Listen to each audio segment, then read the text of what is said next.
Cool. Perfect. What's up? Thanks for joining Hey, in. I really of appreciate you course. for being here. This is going to be fun. We got some good topics to talk about, Yeah. and what we talked about in our pre before this. Of um, course. so, just for the few people that don't know who you are, can you introduce yourself, and tell us a little fun fact about you and what are you currently doing? Yes, of course. So my name is Alicia Ramon. I used to be like model, I guess, full time on the side when I was in college. And then I worked for a photographer. So I kind of shifted into doing photography like on the weekends. That's something that I've been doing. I've been doing weddings and a lot of portrait photography. And then I'm Mhm. also a teacher in my full time. And I also started a YouTube channel. There's a lot of stuff going on. No, Yeah. I totally feel that. I feel like I'm the same way. I got this and this and this, and Oh yeah, right. yeah. Got And everything. what's a fun fact about you? Just something you like to share. Um, I guess the most fun fact about me is that I play golf. I Oh always yeah. bring it up because I guess people don't look at me and be like, "Oh, she plays golf." I guess unless you see my like farmer tan and all the other tan lines I have. But yeah, so I've played golf since I was 8 years old, and I played all through college, Oh, and now I'm a golf coach at a high school. So that kind of mixes with my teacher oh stuff. dang. I know you've been playing that long. Shoot, I think like 4, maybe 3 weeks ago, I did Top Golf, and that's the first time I ever touched a golf club, touched a Really? golf ball. Like, yeah, it's like so hard, but that's okay. It's hard, right?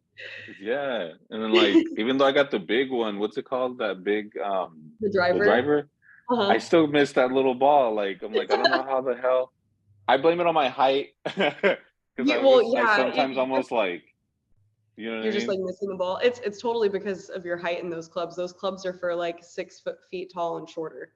So yeah, Ah, like, okay. that's part of the reason. Yeah. Cool. So I now know it wasn't all my fault. Not all your It's not that fault. I suck, it's just Also that just inexperience too, but yeah, true. Okay, so I wanted to pick your brain because like that's true. You kind of, I don't want to say switched from, but almost from photographer to model. I mean, the other way, from model to Mhm. photographer. Um, I did want to pick your brain now that you've been on both sides. What is something that you've noticed that photographers either do or don't do that you wish they did or stopped doing? Is there anything that comes to mind? I guess something I think I brought up in our like last podcast was whenever I was modeling, I really appreciated it when photographers would like show me what the shot looked like every once in a while. I don't want to see I don't need to see every shot, but just like kind of like giving me that reassurance because sometimes I mean just depending on the shoot, like wherever like what kind of outfit we're shooting or what kind of location we're at, like I'm not sure if it's looking good. I don't know if I'm in the right Mm-hmm. pose and I mean even though I modeled for so long, like I could still like it still couldn't be the best pose for me, or it might not work for Yeah. my body or my face, or and so it's always been helpful to just be able to like at least get an idea of what the photos are looking like. And then I'm like, okay, I can switch this up a little bit for my next pose, or maybe this outfit doesn't look right in this direction, or whatever it may be. Oh, yeah. But I guess on the photographer side, what I've noticed a little bit is, I guess, response rate. And that's like if Mm, you're like trying to like book with someone. And I think that that's why I've gotten so many bookings over other, like, I guess, more experienced photographers. What I've noticed is that, or I try to respond within 48 hours if I get an inquiry from someone. And the reason why some people end up on my website is because I've reached out to 6 photographers and it's been a week and no one's responded to me. So mm, I and that's and like yeah, like I said, I don't have as much experience as a lot of the other photographers, and I guess the thing that I get reached out to about most is that, oh, I really like your style, like I really like your editing style, and I would like my photos to look like this. I've reached out to 7 other people in the area, and no one's gotten back to me, and that's how I make a lot of my bookings. uh-huh. And they end up loving their photos, and I get great reviews and all that stuff. So it's not like I'm like the mediocre last choice. It's just no one's responding to them. And so what Yeah. I try to do is once I get an inquiry, I put it in my calendar immediately, and I'm like needs to Mm, respond by this day. And mhm. and I mean if I don't meet that, it's because I'm sick or I'm out of town or something like that. It might be 3 days tops, but I have noticed that with some photographers, even whenever I'm getting like, whenever I'm trying to inquire about like getting like my own pictures for myself. I noticed that like for wedding photography, whenever I was getting ready for my wedding, same thing. Like it would take like 2 weeks to get a response back. And it's really difficult when you're trying to plan everything. And so Yeah. I think that's like the biggest thing for photographer to even make any bookings. Huh. I had no Yeah, idea that was like a common like thing. Like, it's crazy. because And I I sometimes, get that a lot of people are like loaded down. Like they have like they might have 2 shoots a day and then they're editing and all that stuff. But I feel like there needs to be like some sort of like 1 hour time frame priority that you're responding. And especially if you have your messages like automated with like a template, it makes it a lot easier to respond to something like that. mm-hmm. So that's the biggest thing True. I've noticed. Huh. That's very interesting. Because like with me at least, I think yeah, the most I've ever gone was 2 days, and even then I already feel bad. Like I Yeah, usually can right? do it It's within like, the dang it, I should day. have responded in 2 hours. Right. Like I saw it a while ago. I was like, okay, I'll reach out to them a little bit. But there's only been twice, not twice. I'm just trying to like be easy on myself. But like there's been a few times where I forget. And like Mhm. when I could have just done it in the moment. And then that's why I feel bad too. Yep. I was like, God damn it, I should have just And reached out. I think that that happened to me a little early on, but then I got my like to-do list. Like I really got it automated. I use Notion. I don't know if you've Oh, ever nice. heard of it. Oh my Yeah. God, it's like the best thing. So every single day I wake up and that's the first thing that I look at. And it's crazy because I have like stuff that I have to do for school, stuff I have to do for golf, stuff I have to do for the Airbnb we're building, stuff I have to do for YouTube, Mm-hmm. plus photography. So it's just like Mm-hmm. I have to get all these things done by the time I go to bed. Yeah. So I wanna like and use Notion. Not that I don't like it. I just didn't understand it like in the beginning because it seemed like I don't know how to explain it, but like not like I guess just I haven't figured out the learning curve yet. Like, it's really difficult. It took me, I would say, a total 24 hours, like, of me messing like with it to finally get the hang of it. Like, it took me a whole weekend or a whole Friday, Saturday, Sunday, Monday to get used to mm, it, and now it's just cake, and I can use it on my phone too. So, mm-hmm. highly suggest it if you have free time and Yeah. can get everything all situated. Because I have, like, my content planners on there, and I have my own Mm. calendar with, like, everything on it, and it really automates everything. It's so nice. Have you played with Milanote? I have not. That Okay. I was a kind of choosing between the 2, and I Mm-hmm. ended up going the Notion route after I had Okay. just seen so many YouTube videos on both of them. So, yeah, that's Mm-hmm. but yeah, so I haven't tried it, so I don't have any, Yeah. I guess, any observations. Is that what you use? Yeah, Milanote's easier for me when I'm planning shoots because I like how they say it, and then that's how I ended up using it. It's like a big whiteboard with like Mhm, that you can put like pin stuff. So you just grab something, like pin it on the board that can like mhm. write. So I kind of do treat it like a really big whiteboard with Yeah. magnets that I can put stuff on there, and I can organize it like little squares. So like it Yeah. works with my brain because it's a little bit more visual. Mhm, Notion to me, at least when I was playing with it, I guess I didn't give it a fair chance. It feels more like type based, like very like wordy, and not mhm. so like Just, like, it, copy and paste and yeah, it doesn't feel yeah. like sticky notes or something. And you could totally do sticky notes in Notion. Yeah, like you said, it is like a few extra things. You have to do like you have to do the backslash and then you have to do however many columns you want and then you make it the size Mm, you want. And yeah, so it is a lot, like it probably is a few more steps, I guess. But gotcha. yeah. Huh. Interesting. So, I have two questions that I want to piggyback off what you Okay. said. So, I want to go with the first with the modeling because I caught on that you were saying, okay, so what if my pose doesn't look good, or like because I want to see the photos to see if the pose is working right for me or whatever.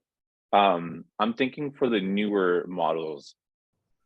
Uh, how did you learn posing? What did you do? Like, how did you go about it? Because like, I feel like some people think posing is the king, like it has to be the end all be all.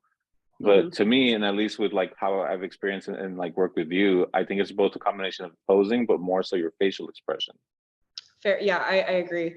When I learned posing, that was when I started working with the photographer I was being a spokesmodel and assistant for in Mm, college, and he really coached me through that. He did modeling portfolios a lot. That was something that he did with his portfolio. And he taught me this thing, and I don't know if he found it somewhere else or if he came up with it, but he taught me this thing called click move, where right when you heard the click of the camera, mm, you immediately moved to a slightly different position. It didn't have to be totally different, but like, so I would shift from like having my face this way to having my face this way, or touching mm, my necklace, or touching my hair, or putting a hand on a hip, or turning this direction. So like, I guess movement was my biggest thing, and it still is to this day. Like whenever whenever I go out and my husband is taking photos of me, it's just like constant movement, and I do feel like I get a lot of really good photos out of like mhm, the more like candid style, but it really just depends on, it also depends on the photographer. And like if you're doing like a studio shoot, it's a little bit more like static, because you don't have as much room to move and mhm, everything else. But that is the biggest thing. And then also I guess with facial features, I wasn't taught that as much. I, but I did get some feedback from like other photographers that I shot with, like pretend like you're saying this word. I can't even remember what it is. Like, like whenever you're trying to make like the sultry face, like oh you're like, yeah, pretend like you're saying like who or something like that. And you're like, or like something like, ah, yeah, like, so that was how I kind of like got like some of my serious faces. And then with smiling, if you're gonna smile, depending on, like I said, depending on what kind of shoot you have, I mhm, was told by the photographer that I worked with that you need to like almost partially laugh or else it's gonna look like this. And that yeah, looks like so static. So like in almost all of my photos when I'm smiling, I'm actually like I'm laughing like a little bit, and it looks a little bit more realistic, I guess. yeah. Hmm. Nice. One little trick that I do that I like to tell people is like, okay, pretend you're checking out your makeup in the mirror, and Hmm. that way it's a constant move. Because for me, I don't like the click and move. I want you to just move completely. Yep. But that's a me thing. That's just because that's how my style and my brain works. Like Yeah, I want to catch the moments, not so much like, okay, I hope out of these, I hope one of them is good. you get something. Agreed. Yeah, because like since you don't know what you look like as a model, right? So like I Mhm. think it's also my responsibility as a photographer to like wait and see to be able to catch that decisive moment of like, oh, that's the one. Like, Or that's the like, oh, one. that's it. Yeah. And that's Because another thing that sometimes, and that's another thing that all photographers need to do. Like if it's a really good pose, like and you, this is something that you do so well, is that like you got to hype your model up when you're just like, yeah. oh, that looks so good and all that stuff. And that's my favorite thing whenever I'm taking like portrait photos, or even like, I guess mainly in couples photography, because a lot of times you'll have one Mm, significant other that is super uncomfortable around the camera, or not as comfortable, and then the other one's just like, oh yeah, like I could do whatever. And then you're like, oh, that looks so good. And then they start getting like more excited and they're smiling, and hmm. it just looks so much more, I don't know, realistic than Yeah. forced, posed.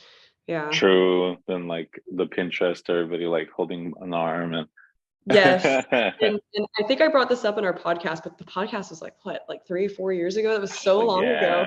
yeah. I Something think it that was I one of the brought up most then. listened ones. Oh, really? Yeah. It was like um top two. That's good. I didn't Yeah. even know that. I listened to it Yeah. like 4 times. I remember because I was like Yeah. showing everybody. I There is some photographers that I've worked with, that is something that I couldn't stand, where they were trying to replicate another photographer's work, and like Yeah. you have to be in this pose. Like they wanted to and like there needs, I feel like if you're going to be a photographer, you need to have some sort of originality. Hmm. And yeah, you can use like Pinterest and poses as references, but like whenever like they're like making you pose and they're like, no, your arm has to be right here and your hand has to be right here. And then it really does end up looking weird. Like, Yeah. It ends up looking posed. exactly. Yeah. The only time I think that that could maybe work is if you're doing a fine art piece and you're trying to mimic a painting. That's Exactly. the only time I can kind of like I'll give them a pass, but like for like a Pinterest thing, I don't think so. Like that's just kind of weird, like to get somebody in that exact same thing and expect the same result. It doesn't work. Mhm. Like Yeah. because you don't know what camera they're using, you don't know what lens, you don't know what You don't know like what settings, setting. you don't know, yeah, like Are they and using Capture One? Are they using Lightroom? Like all of this yes. stuff, all the Wait, stuff. which one do you use? I use Lightroom. I haven't Ah, ever tried Capture One though. I know what? that you shifted over, right? Yes, I haven't Yeah. looked back. I can't. Really? Because like, yeah, with Capture One, they went through the effort and the trouble. Probably Adobe did too. I'm not trying to knock it, but because I saw the Mhm. video, is where like they would grab, let's say, a Nikon, a bowl of fruit, and the monitor. So they Mhm. would see how the bowl of fruit looks. They would see it on the back of the Nikon and try to like marry both. Yeah. So like with Capture One, I feel I actually get what I see behind the camera on the computer. With Okay. Lightroom, I notice it just like flattens everything, and then you have to add everything back. Fair. I guess I could see that too a little bit. Um, After this, I'll show you a photo I would where they're like to see that. comparing, and like the Adobe one made it look a little bit more greener, and then the actually I could probably do it now. I forgot I can screen share. Okay. But that way, because I think it'd be interesting for other people to see, because I'm trying to get people to convert. um, How much is Capture but One? What is your subscription like? you could either get it with a perpetual license, which is like two something, or you can pay one something a year, and then you can get all the updates and all the newer ones. The Ooh. perpetual license is like, let's say, I don't really truly need every um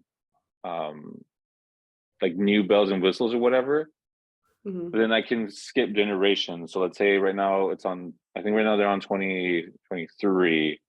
I Okay. could stay in 2021 until I see something added that I really truly need and want. Then I can pay to get that new perpetual license. Mhm. Ah, okay, that makes sense. So it's like I'm buying it almost. Okay. Um, but there's this one photo I like more, but I think this one will do. Okay, how about this? Okay, there we go. Okay, let me just share my screen really quick. I think this will be interesting for everybody Yeah, to watch as I well. agree. Let me see if I can move it. Can you see it? Oh, I do see it. Okay, Okay. so wait, before I tell you, can you see? No, you can't see. Can you see which is which? Um, Like, does it say I on can't top? I can't tell which is which. Okay. Which one do you think is Capture One and which one do you think is Lightroom? I think since you said that Lightroom is more flat, I think the left one is Lightroom. Is that Let me true? see. I forgot. Yeah. It is. Oh, okay, I see it now. Yeah. The So I Capture feel One like just has with more this, detail and contrast. yeah, you get Ah, all like the original sharpness, like this takes away sharpness. This tries to yes. read the ones and zeros. This goes Mhm. based off of the camera, like the like everything. Um, Interesting.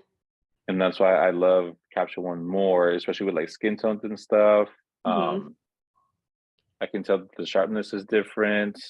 So it's less of a workflow on the back end for you because you're not having to Yeah. add the contrast or change the skin tones from more green to more magenta and all that fun stuff. Because Hmm. that's something that I do have to do every single shoot. I do have to add more contrast and I do have to, um, I mean, just I guess depending on the day, have to change the skin tone, especially since Yeah, I do so much more outdoor, natural light photography. true. Interesting. But Maybe I'll have to yes, try it out. You got me yeah, thinking. dude. Like as soon as I did this, like switched, like I could Okay, tell the difference. You could even I don't know if you could see it, but I could see it here. Like you could see more detail on the petal, I can. the It looks more colors. pixelated on the Lightroom side. Yeah, Mm. I don't know. Hopefully, I switched you over to the dark side because I don't know. To me, it just looks better. Like they actually put the effort to get the camera profiles. Yeah, interesting. Okay. right? Okay. I'll have to, maybe I'll have to trial it out and then Yes. see how it goes. Yeah, do one. Yeah, when you do the trial, try one edit, get the same photo, and do the other one, and then see which one you like more, and you'll notice the difference. Especially when Okay. I export to Photoshop, I Hmm. can tell that the file that came from Capture One looks better already out the gates, and it's just very minimal editing for me.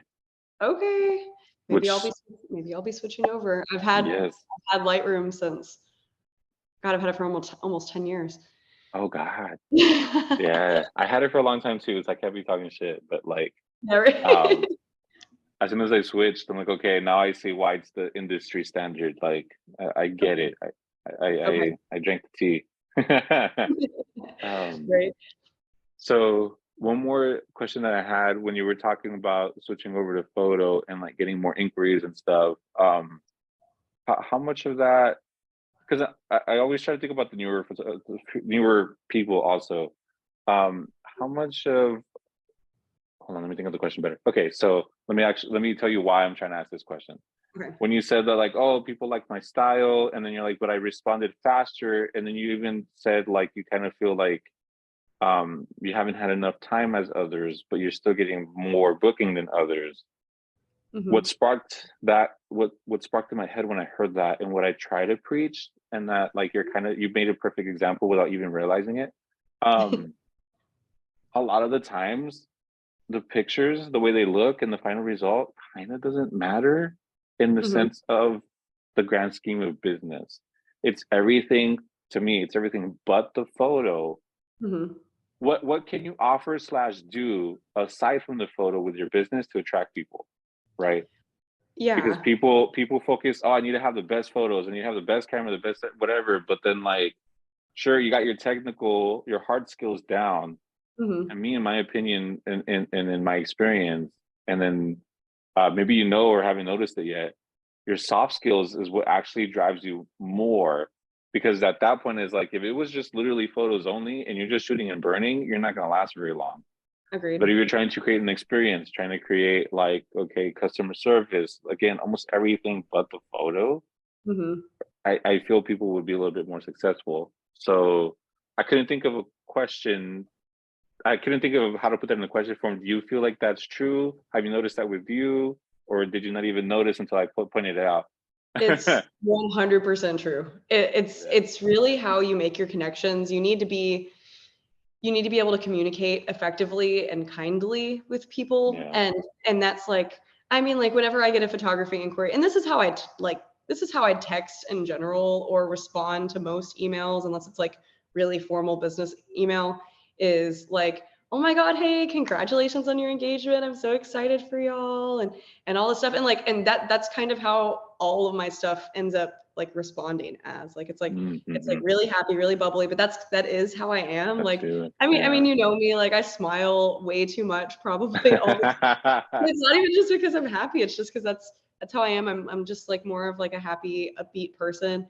And I feel like whenever we get to the shoot, like after we've done the booking, and it was really quick because, and another thing is, I mean, driving, like getting reviews really, because in my on my Google, I think I have more reviews than almost anybody in New Braunfels, which is shocking to me because I've only been That's doing it awesome. for like 2 years, and I like, and I really, it has to be the personal thing, Yeah. because whenever I see them in person, I'm like, oh my gosh, so how long have y'all been together? Or like if it's a senior session, like, what are you doing after this? Oh my gosh, you're moving to New York. That is so awesome. Where are you going? What are your plans? And like, oh, I'm gonna go to law school or whatever. So, and then whenever, and I was doing this for a long time, but I really haven't had the chance. But I used to put like the client stories or like albums up on my page, like my favorite picks. And Mm, you could go on there, and I made like a little blog post about it. And I kind of lost track of that because it takes me so long to write the blog post, but I was mm-hmm. trying to like integrate like what I learned about them and all that stuff. And I really want to start doing that again, especially as I like have a little bit more free time coming into the summer. Mm-hmm. But I would always share that with them like a week after I delivered their photos. And I was like, hey, I made a blog post about you. Let me know what you think. And they're like, oh my God, that's so cute. I'm going to share it with That's my cool. friends. all that stuff. And another thing that I've noticed, like I have a photographer that I've been using for like my husband and I's like couple photos. Mhm. And she's also the same way. She's so bubbly and so happy and so excited. And like whenever we go to a shoot with her, I just feel like she's more excited than we are. And it like pumps us up. Mhm. So and same thing with you. Like you show up and everything's like so nice and welcoming, and I cannot say the same about like the majority of photographers that I worked with. Gotcha. There's only a handful of photographers that I would return and keep shooting with. Yeah. And I know all their names because I'm close with them because they're that awesome. Yeah, that's cool. Because what I like about you and admire about you, you have this, you're very personable, like you have a personality also, but you have this uh like I really want to be your friend and hang out with you Well, like vibe, you know what I mean? I mean like of course I do, right? Because you're cool, but I know you for a long time, but like I think for the I can kind of get that energy for the first time that somebody meets you. You have that very like, oh, we've been friends for a while. Like you're bubbly and you're like having fun with it versus like very business structured. Like, okay, so this is what we're gonna do today. We're gonna go here. We're gonna shoot this. We're gonna shoot that. You're like, hey, like I'm so excited to meet you. Congratulations. You're very like you know what I mean. So that's what I like and admire about you, and I think that's what helps you also. Like you have this likability and approachability also. Like well, thank you. even with modeling I feel the and same way about you. Thank you. yeah, thanks. Um, so uh, I'll kind of want to segue into the next part, like you talking about like getting the reviews. Reminded me of this.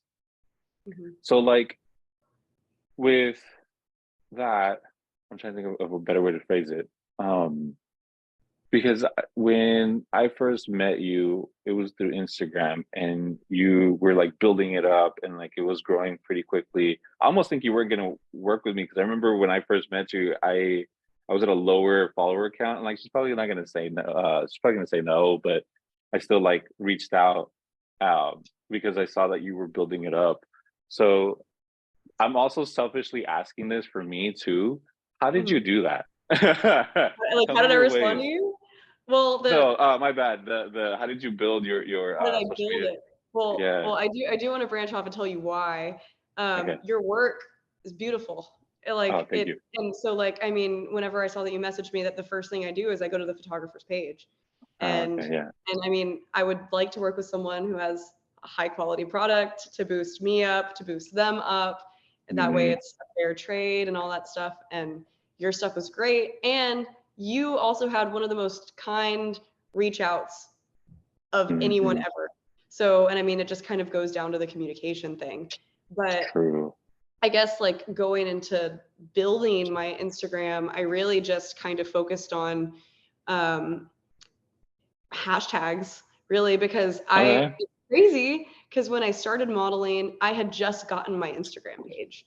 Like probably Mm, I had just started it like 2 months prior. Like when I was growing up, my mom didn't let me have social media and mm. I only had Facebook. And then I was like, all my friends are like, oh, you have to get Instagram. And I finally did it. And then that's how the photographer found me. The one that I worked Uh, with in college, yeah. which I was like, I don't have any good photos on here. Like uh, they're all my iPhone pictures that I had edited with some app that wasn't reputable. I don't know. And I had no photography experience, no editing experience.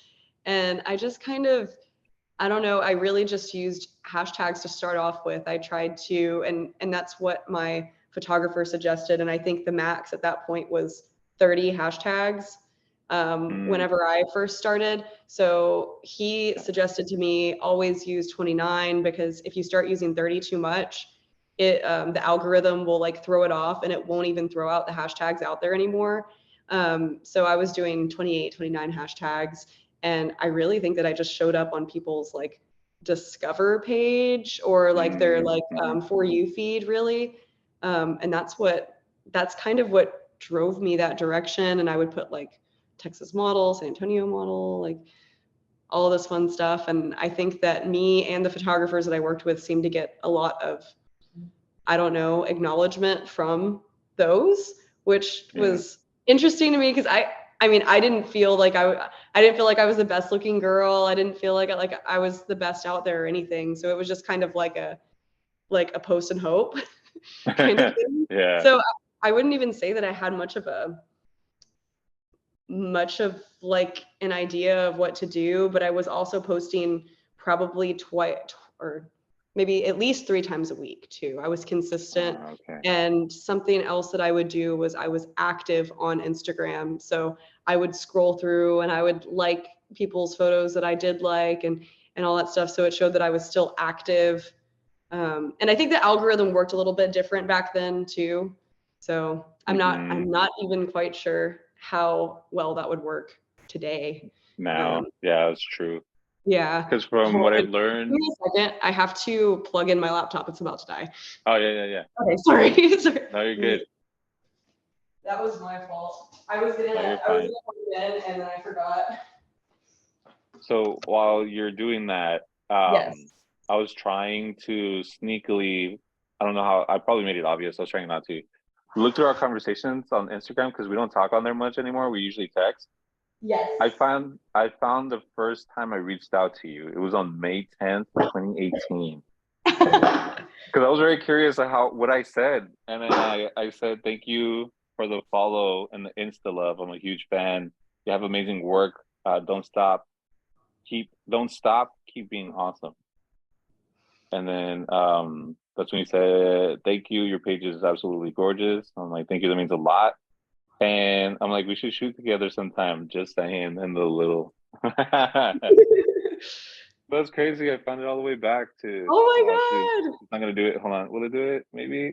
god. Wait, because it sees my face. Oh, there we Oh go. yeah, I I don't know. see I it. took a screenshot. I'll send it to you later because it I was a way. probably still have it because I don't think I deleted any of our messages too.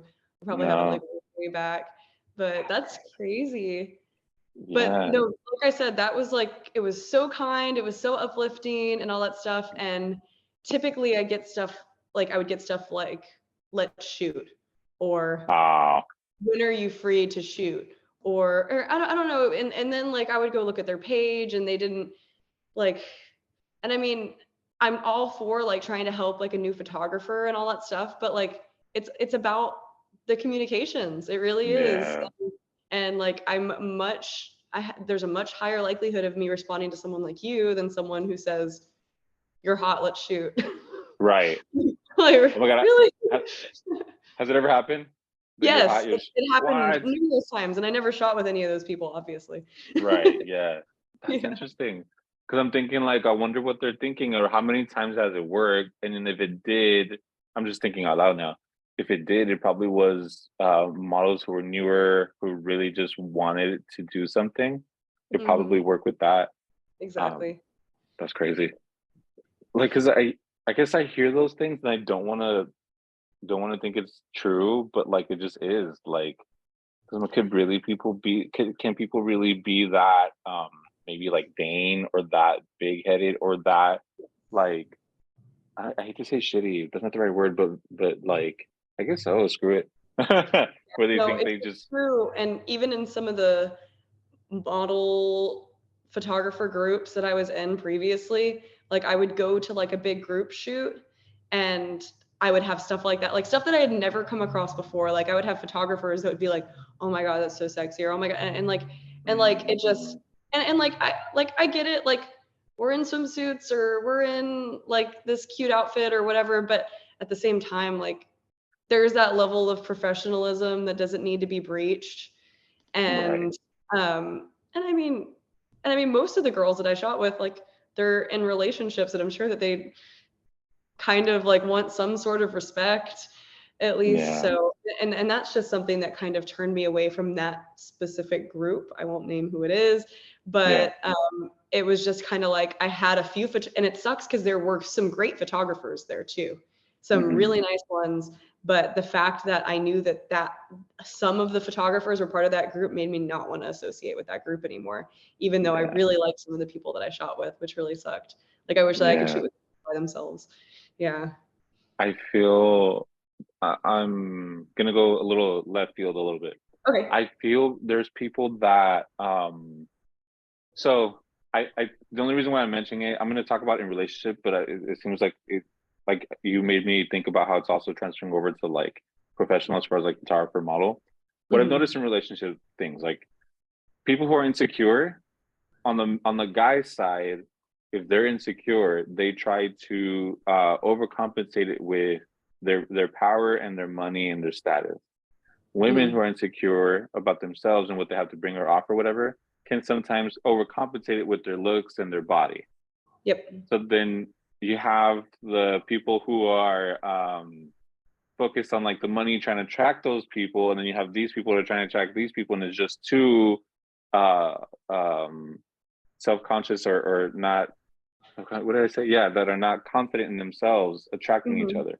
I kind of Fair. feel the photography is almost the same thing. Like you have these people who are the photographers who want to do just like sexy photos only and closer to erotic.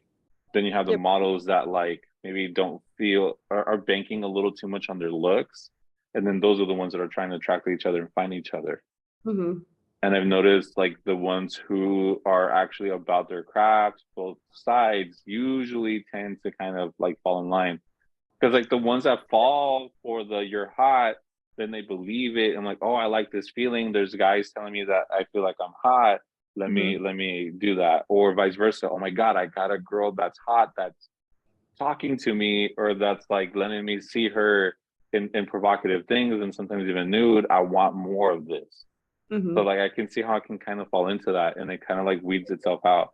Yeah, I can see that too. I guess like it's funny because it's funny that you say that because I'm a super insecure person, which you would never be able to tell. You'd never be able to Yeah. tell by how I talk. You'd never be able to tell by how often I post or Yeah. whatever it may be. But that's why I'm kind of like whenever I would go into a shoot, I'd be like, I don't know, I don't know like it's really That's funny. interesting. Um I think I told you about the shoot that I had like with like all the water getting dumped on me. It was from years ago. Like the photos were crazy. Um, I think I and remember. the Was the it in the dude's photographer, garage? yes, Okay, the yeah.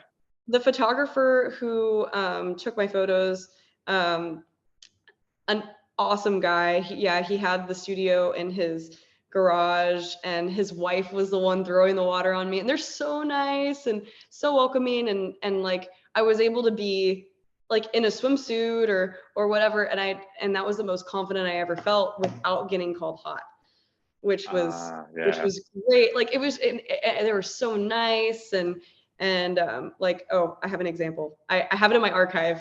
I have it in my archive, but Oh, nice. like it was Yeah. crazy. I was like, what?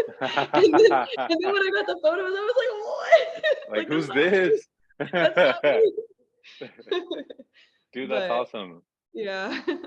And that's what I try to do for people, and it's rare and it's kind of hard, like because they all everybody has their things that they're going through. Everybody has their reasons why they're insecure to an extent, and I love that. I kind of love that challenge of like trying to remove it and then Mhm. let people feel like themselves or like the person that they want to be. That Yeah. sexy without being Mhm. called sexy, right? But more sensual, I think is a better word. Yeah. Wanting to feel sensual and not what was it? I like the way I used to tell people try to be sexy for women, not for men, because it's a different mindset. Because Yep. when you try to be sexy for women, it's almost on behalf of. Then being sexy for men, it's like okay, your boobs, ass, or just Mhm. like certain positions, right? Yep. Uh, so like it's just a different like thing that goes on in people's brains, switching from sexy to for men, sexy for women. And I've noticed that that kind of helps because like I think, correct me if I'm wrong, almost everybody wants to feel sexy without having it be objectified Yeah. or demeaned or undermined, you know what I mean? So Completely like I agree. try to find that little balance of like I want you to feel it without feeling like it's coming from a me being attracted to you way, you know what I mean? Yep. And I Agreed. and I and I think that's what's helped me do the style that I do, because mostly all the pictures that I have, sure they have a sexy, sensual feel, but that's not Mhm. even the point or the goal. it just comes out because that's like almost them getting in tune with their feminine side, and that's Yeah. kind of And a they're part of it. comfortable. Yeah. Mhm. So like I like the people who can tell like, oh, like they're not sexy, but they're sexy. I was like, you Yeah, got yeah. it. They totally are, but like they're comfortable, they feel good, like they're getting uplifted and not in a negative way and like all this. Like, yeah, it's like if any models are watching this, if you ever shot with Mike, like you know, I don't even know how to explain it. It's you're very comforting, which is great, which is Thank yeah. you. So I noticed I derailed pretty hard. I'm gonna try to No, hone it back. it's perfect. So from what I remember now, because everything changes, right? With Yes. Instagram, because that's fortunately and unfortunately what I know best. Fortunately, Mhm. because 90% of my business comes from there. But then Yep. that's the unfortunate part because like I would like to have other ways of making it. Mhm. Yeah. But so from what I remember, Instagram now likes it when you just use key hashtag to what Yep. you're relating to versus I know I can do 20 or 30 then Mhm. like because everybody has that in mind, but if you stick to your key ones because like the example I like to make um that I think would be good for both photographers, models, or whoever's watching. um if you are a fitness trainer, for example, right? Mhm. Let's say, or I'll do it for me, like let's say I'm a fitness trainer Okay. and I'm showing people how to lose weight, but then I'm also showing people how to gain weight, like muscle, right? To Yeah. get your gains. I can't be using weight loss, weight gain on the same post.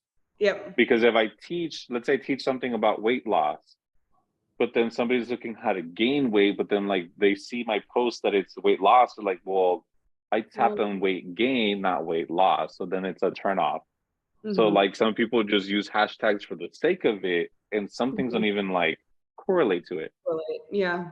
So what I've learned is like 3 to 5 is the sweet spot because it's I'm better. sure it is now. Yeah, Yeah, for sure. to have 3 to 5 of your actual keywords of what's either in the photo and or what you do, and Mhm. that is going to take a little bit further. That's awesome. um and then reels are like that's kind of like Reels it are big now. right now. Yeah, Trying to compete with TikTok. yeah. So I mean, which is fine, but I'm like Like, it like takes so much more time to it does. I create a already take the reel and time. Yeah, I was like, I already take the time to edit the photo. Now I got to make a video about the photo I edited, and I got to edit the video about the whatever I did. You know what exactly. I mean? Yeah, and that's how I felt about, like, YouTube too, because I was like, "Oh, I'm gonna have, like, my YouTube video, and then I could cut it down and make it into a TikTok."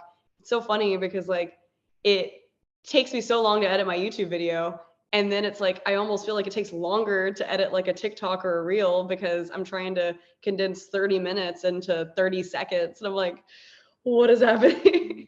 No, I totally feel that. Even because even with my first interview that I did like this, it took Mhm, me longer one to watch it. Okay, I want to pull that, I want to pull that, I want to pull that, and then like having to pull them and then having to make it into a minute because almost every platform is a minute. I'm like, it was easier just to push record and just talk like right now. yeah. Have you heard of Munch? No. No, okay, so I was watching a YouTuber's channel the other day, and she brought up this platform called Munch.com, and what they do is they use AI. You upload your video that's been previously on YouTube or whatever link that it's Hmm. associated with, and AI will generate it into numerous options for TikTok, Reels, all that stuff, and it like for instance, I put one of my videos in there just for like the trial to see how it worked. And like I put my like how to pose while standing video in there from YouTube, and like Nice. it broke down each individual one, and it was so good, so Oh, quick. dang. All you have to do, but it's pricey. It is pricey. Uh, It was, how much was it? I think it's like $40 or $50 a month, which oh, that's a lot. That's a lot, but at the same yeah. time, I'm like, is it worth my time though? Like, True. I'm That's still debating it. well, maybe I might convince you because it's what I talked about in the last video, the Mhm, last interview that I did. mhm. Opportunity cost. Yes. So like I messed up the example, so now I have a better one. So I'm gonna use the example again because I need to redeem myself. Okay, yes, I So love it. I love opportunity costs. Let's do it. yes. So like let's say you shot a shot for $50 and it took you 5 hours for both. Let's say the editing takes you, let's say shooting takes you three, I mean two, editing takes you one, or whatever. Shooting three, editing one, delivery one. Screw it, right? So Mhm. if you charge $50 for the whole thing, you're now making $10 an hour, right? Yep. But if you're trying to do everything and then now it takes you a little bit longer to do extra things, let's say now it takes you 7. So now you're dividing that 50 into 7 hours. So you're actually making less per hour Yep. than if you were to buy your time back, because let's say you just pay $20 to get the editing done, you have 30 for less time and Mhm. less things you have to do because now you just got paid, like, you know what I mean? So like if Yep. you just pay that 10, I think I should have said 10. If you pay the $10 to somebody else, you've now made more in your time, and then somebody else does it. Like, and now Exactly. you bought your time back and you can use that extra hour to Work it yourself or exactly. yep. Yeah. So like that's what I try to tell people, and that's why I'm like I really don't mind. Like I have a retoucher for my stuff. Whenever I Mhm. do paid shoots, like whenever I have a paid job, Mhm. I rather outsource it to my retoucher because Yeah. one, she enjoys it more than I do because I don't really like editing that much anymore. Two, I bought my time back. I could do other things, and three, I'm Mhm. supporting a small business because she really likes editing. I'm like, That's awesome. cool. I'm supporting you. You do it. You like doing it more than me, anyways. So Yep. like everybody wins. The Exactly. only times that I do my own is like for my personal projects. But like other than that, like I buy my time back, and I'm all about trying to build something with people. And that's why I like even though I sometimes don't need it, I'd rather hire an assistant because I'm helping somebody, like, or I'll keep hiring her to do my retouching and things like that because Mhm. like I'm helping them and they're helping me and everybody wins. Like it's like pizza, Yeah. everybody can take a slice. Right? I don't need No, to it's eat the so whole smart. thing. It's so smart, and that's why I'm thinking of doing stuff like that because I mean, like I said, I feel like it almost takes me longer to edit the reel or the TikTok or Yeah. whatever it is than the actual video. I'm like, why Hmm. does this take so long? And I have to like cut it perfectly to where it doesn't have like any overlapping words. And I talk really fast, which I'm trying to work on. I talk way too Same. fast or my like sentences will entirely run on. And so when I'm trying to cut my YouTube videos, it's really difficult to actually like get the full word or not have part of the last word in the last Man, sentence. It's, oh. dude, yes, I just dealt with that doing these. I was like, Lots of oh fun. man, I need to like pause when I speak or enunciate every word so I can give myself a break. And that's, I feel like that's probably the most difficult thing for me to learn because I'm also a teacher and I teach an AP subject. So I'm having to like we talk about so much in one class that that's just how I talk now. And Yeah, I don't think I used to talk that way, but man, oh, it's a pain. It's a pain cutting all yeah. that. Hmm.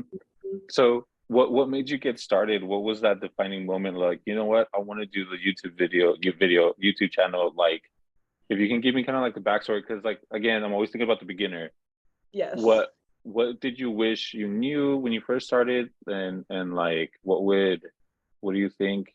Yeah, I guess that's the better question. Why did you even do it in the first place? Yeah, that's so as you could tell with how I introduced myself and how I mean how well you know me, I do a lot of things. Yeah. And I don't know. I feel like I've always wanted to have a YouTube channel, probably at least since like when I started modeling, because I feel like that's when I really started doing a lot of different things. Like I was going to the gym every day. I was modeling all the time. I was working as an assistant. I was finishing up Oh school. yeah. I was playing golf. I was donating plasma. I was doing Mm. everything.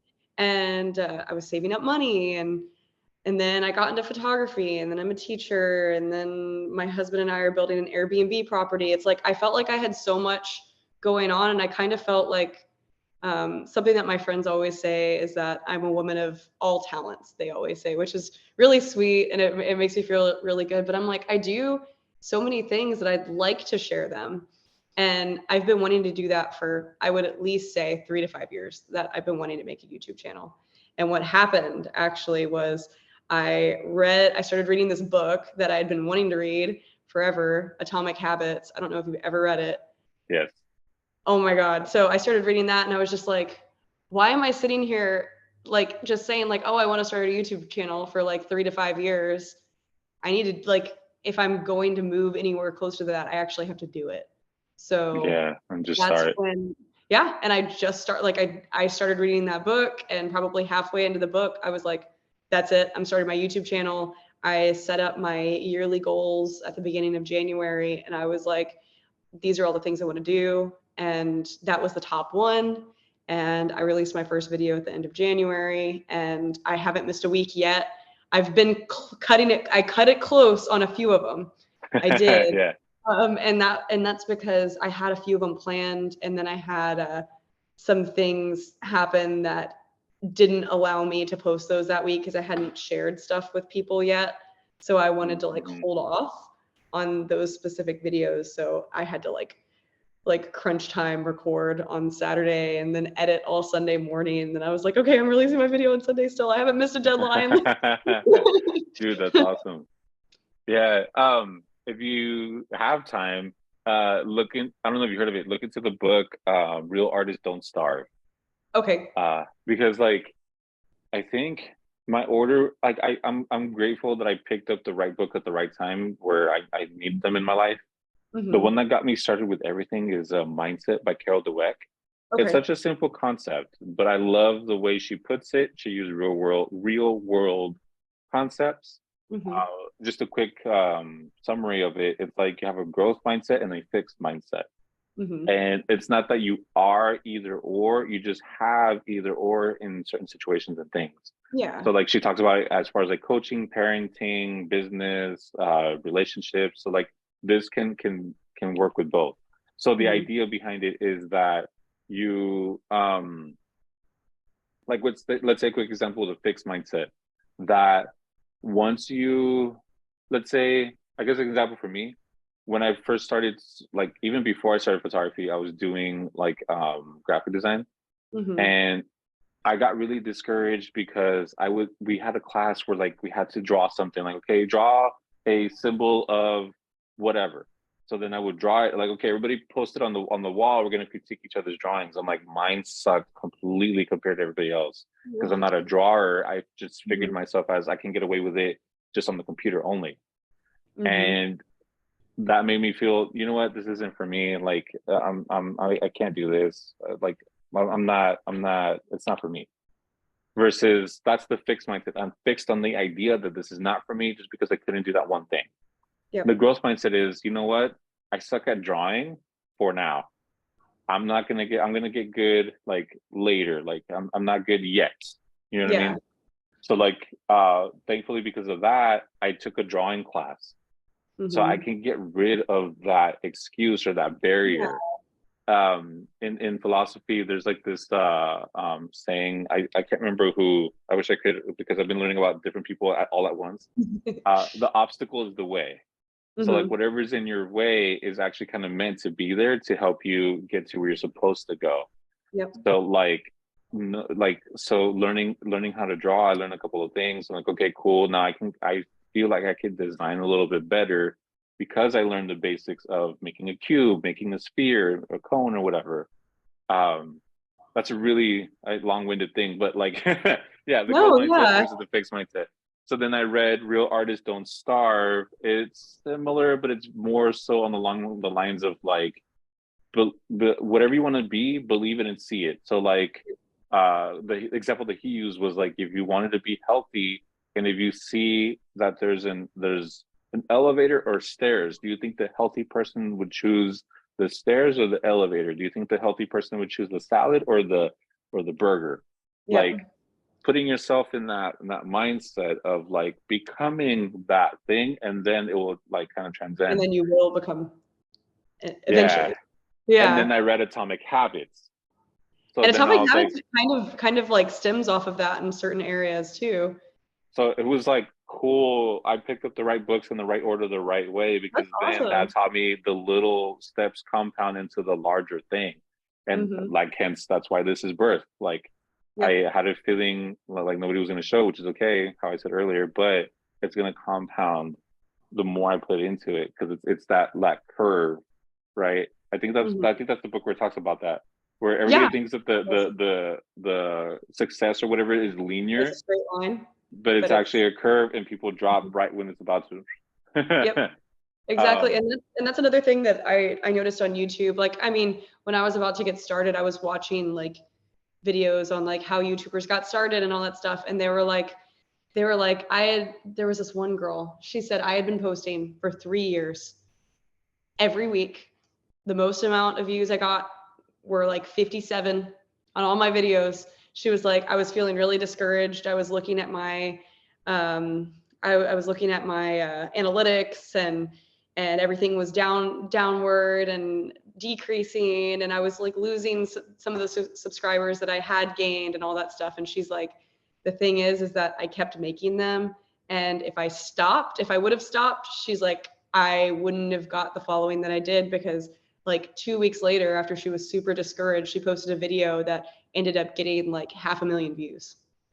mm, And like, and that's what put her over the like getting monetized and everything. And then she blew up, and she was like, I was about to give up. Like, if I would have given up, I would have missed out on thousands of dollars a month. I would have missed out on all of these opportunities that I have with brands and all this other stuff. And I was just like, huh, interesting. And I do, and some YouTubers argue like, don't look at your analytics, but I like looking at my analytics. Like, even if they're negative, like, I want to know why they're negative. I feel like that's a learning true. experience for me.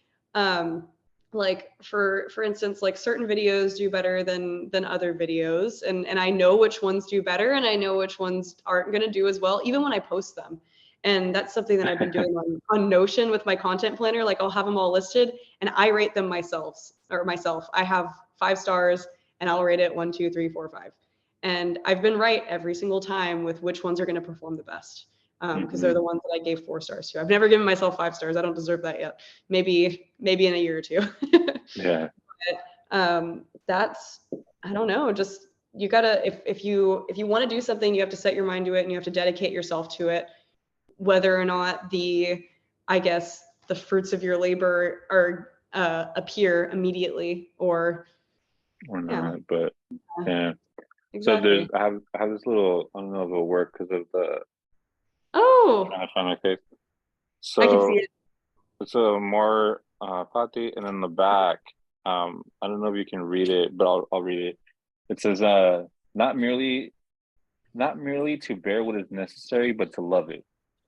So the whole concept of this and why I got it, because I kind of in a time in my life right now where I kind of feel what she's feeling, Mhm. been doing so much for so long. I almost want to convince myself and tell myself, like, at what point do I stop trying to put a square peg into a circle hole Mhm. with certain things that I got going on Yeah, that yeah. I've been wanting. But like the whole having the fire is that once you have a fire, whatever you put into it, whether it's good or bad, it's going to keep fueling the fire. Yep. The idea is, even if something bad is going on in your life, to kind of like embrace it and use it and put it in the fire, because it's just going to help the fire grow anyways, Yep. whether if you get something good and throw it in there too. um Yeah. so that's interesting how, like, she said that and that you're doing it and you're still going to keep consistent with it. But I also Mhm. like that. Like, I like both sides. They both work, make sense to me, as far as not looking at your I can say the word. No, it's Not okay. looking at your analytics and looking at your analytics, because like you Mhm. want to be self-aware. You want to know. It's like music. I want to know Yeah. which song sucks. I can stop putting it out. Yeah, Like, yeah. right? And then which ones are hits, like, Mhm. but because there's this, I think his name is Alex. I always mess up his last name. I'll find it in the meantime. Alex, it starts with an M, but I love what he said. He was like, what if I told you that all you had to do for like the next 5 years is keep posting a video a week, and then you'll hit $1 million in 5 years. Mhm. I'm like, Actually doesn't sound that bad. You're saying only in 5 years I can make 1 million when some people can't even make that in their whole lifetime. Whoever Yep, lives all the way to be 80, 90. And the yep. trade-off is I just have to do this one thing every week or whatever for Mhm. 5 years and then eventually get there. That's actually not that bad of a deal. Mm-mm.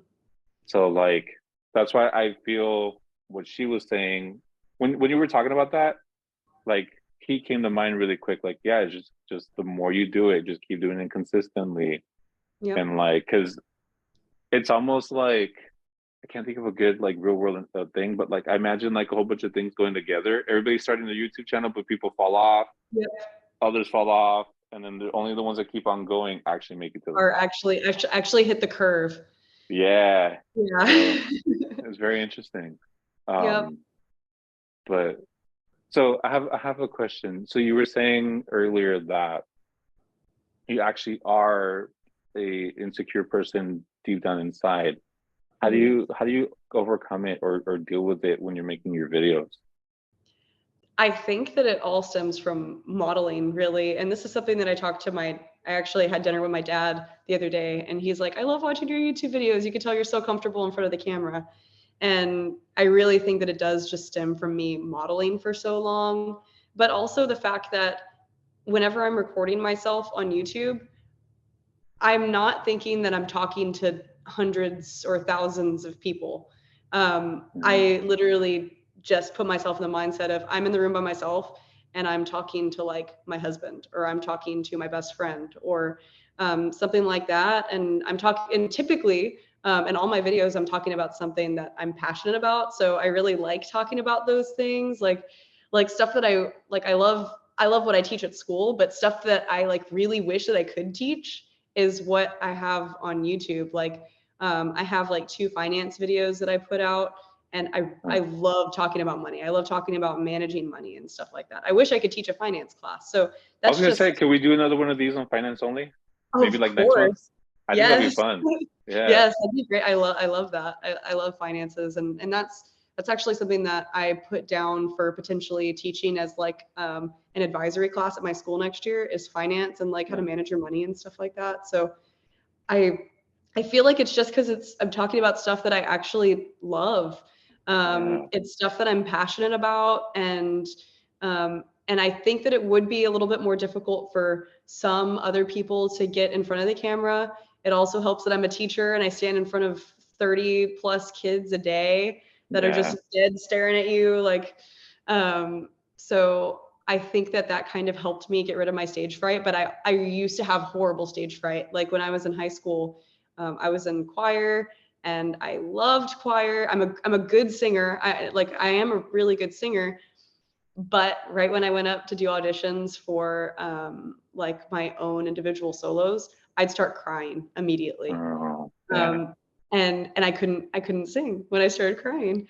It was really difficult. Yeah. So I think that it's just really overcoming stage fright and practice makes perfect. So if someone wants to be a TikToker or make reels where you're talking or a YouTuber, you just have to practice. And if you want to make a few videos and you realize like, oh, I'm a little awkward, like just keep practicing. And then once you think that you've actually gotten it down and you can communicate effectively and a little bit more, I guess, with more like fluidity, then Hmm. you can start putting your stuff out and stuff like that. But I can even tell, like when I look back at my first few YouTube videos that I put out, which is only a few months ago, like I started, like I said, in January, I could just tell Yeah. how I'm talking based on now because I'm so much more used to looking right at the camera after making like almost Yeah. 20 videos. Yeah.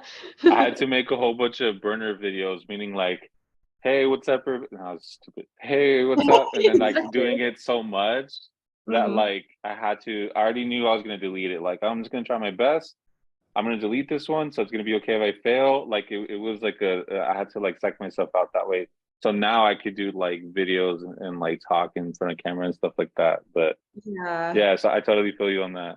And I think Um, some YouTubers, like some that are really successful just use their phones. Some of them just use yeah, like one of those like really like tiny little camcorder cameras and like and they hold it the whole time.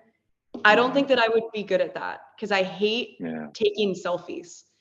yeah. I don't, or so I'm way more comfortable when the camera's like 5, 10 feet away from me with a 16 to 50 millimeter lens, just depending on where I am, than if I was holding it myself, because I hate that feeling of having to hold it and talk and all that stuff. So I think it's also based on preference. And some people are more comfortable with taking a selfie than they are with taking like a fancy photo shoot or whatever. And I'm the Mhm. total opposite. I hate taking Yeah. selfies. Like, So yeah. mhm. So I wanted to ask, do you still, how long ago was it that you said that you were gonna sing and then like you got overwhelmed? That was probably back to my junior year of high school. So I was 17. It was probably like 8 years ago. Okay. Do you feel like that would still happen again? If you were to try to like today now, you had to sing a song about something. Do you think that would kind of, I think I would do better, but I would still be nervous because I think I'm not as confident in my singing abilities as I am with other things. gotcha. And I feel like I said, I'm a good singer, but I feel like I need more training. I don't feel as confident with it, but I do think that I would do better. Yeah. Um, I've gotten up and I've actually done karaoke in the past few years. That's something that I Nice. would have never done. And my voice Same. didn't crack, but also alcohol did have to deal with that. So Yeah, the liquid like, courage. a little bit more What do you relaxed. what do you think your past self, your younger self would have told you in that moment? Like now, like what do you think your past self, what advice do you think your past self would give you now to do sing up there in a on a stage? I think my past self would be like, you're a good singer. You do it all the time. You've practiced everything. You have the pitch correct. Just go up there and pretend like you're singing to yourself in the bathroom or whatever. I think that's what I would do because I don't know. Like I definitely have the abilities. Yeah. I just have to be confident enough in myself and trust that even if it's not perfect, it's still gonna be good. Yeah. Yeah, I like yeah, that. yeah. Yeah. Because I noticed I don't remember where I saw it, but it kind of made sense. The version that we are now is the version that we needed when we were younger. Yep. And at the same time, like also when we were younger, like little, we didn't have the worries, the stresses, the things that we think about now. So Mhm. what would have my past self tell me right now in whatever situation I'm going through? And even since I was younger, I was always very encouraging, very like yeah, you can do it, like come on, let's try it, let's go. And uh sometimes I don't do that to myself anymore. I can still do it for Mhm. others, which is crazy, but I haven't done it to myself. um so no, I was just very curious what you would say, or like what your younger self would tell you, like Yeah. with where you're at now. That's a good way to look at it though, like, 'cause I think the same way, like, I feel like I can uplift other people like that a lot, but when it comes to my own self, it's just kinda like I'm stuck in my current mindset or I'm trying to make growth, but I mean, like, I need to look at where I was previously and where I am now, and based on the work that I've put in and all that stuff, and I'm capable of so much more. So, yeah, that's a really good way to look at it. So, Yeah. Cool. Well, I appreciate you. I think yeah, we should be good on time. Thanks for coming and thanks for letting me pick your brain, and like a little bit was very for me. But at yeah. the same time, I think about it as like if I have these questions, I'm pretty sure I'm not the only monkey out there that has these questions too.